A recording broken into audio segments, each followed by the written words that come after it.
नमस्कार दोस्तों। आज की हमारी कहानी है सबसे बड़ा मूर्ख। एक बार की बात है, अंधेर नगरी में एक राजा राज्य करते थे। राजा ने अपने मंत्री को एक सोने का अंडा देकर कहा, जो भी व्यक्ति तुम्हें तुमसे ज़्यादा मूर्ख दिखाई दे, उसे यह सोने का अंडा दे देना, क्योंकि यह अंडा सिर्फ मूर्खों के लिए ही बना है। मंत्री अंडा लेकर चल पड़ा। चलते चलते उसे रास्ते में एक व्यक्ति दिखाई दिया।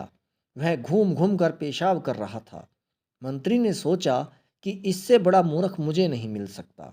अतः उसने वह अंडा उस मूर्ख व्यक्ति को देते हुए कहा कि यदि तुम्हें कोई अपने से भी ज़्यादा मूर्ख व्यक्ति मिले तो उसे यह अंडा दे देना।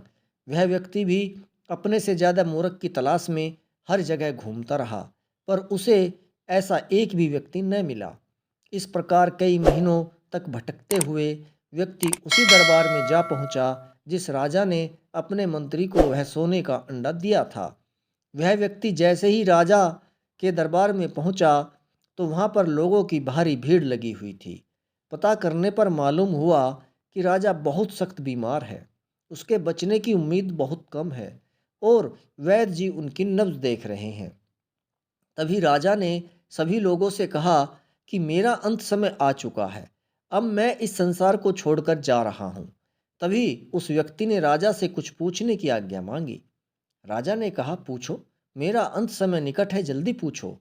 फिर उस व्यक्ति ने पूछा कि महाराज, आपकी सेना, हाथी, घोड़े और जो राज्य आपने कई राजाओं और लोगों को मारकर जीता है, उन राजाओं से जीता हुआ सोना, चांदी, हीरे, मोती, इन सब का क्या होगा? तभी राजा की आंखों में आंसू आ गए और कहा कि यह सब मेरे किसी काम के नहीं, ये सब यहीं रहेंगे। तभी वह व्यक्ति अपने थैले में से वह सोने का अंडा निकाल कर राजा को देते हुए कहता है कि महाराज, संभालो सोने के अंडे को, इसके असली हकदार आप ही हैं, क्योंकि मुझसे कहा गया था कि यह सोने का अंडा मैं उस व्यक्ति को दूं जो मुझसे ज़्यादा मूर्ख हो। लेकिन मुझे ये कहने में कोई डर नहीं कि महाराज, आपसे ज़्यादा कोई और मूर्ख हो ही नहीं सकता, क्योंकि जब आपको पता था कि सोना, चांदी, हीरे, मोती और बड़े बड़े राज्यों को आप मरने के बाद ऊपर भगवान के पास नहीं ले जा सकते, तो फिर आपने इतने लोगों को मारा क्यों? इसलिए मेरे हिसाब से महाराज, पूरी दुनिया में आप सबसे बड़े मूर्ख हो, इसलिए यह अंडा आप ही रखो।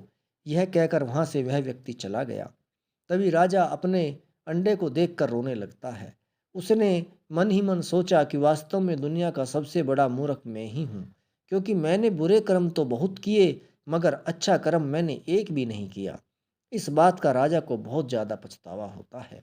तो दोस्तों, जीवन में हर एक इंसान को हमेशा अच्छा कर्म और दूसरों की भलाई ही करनी चाहिए, क्योंकि दोस्तों, इंसान के मरने के बाद अच्छे और बुरे कर्म ही साथ जाते हैं।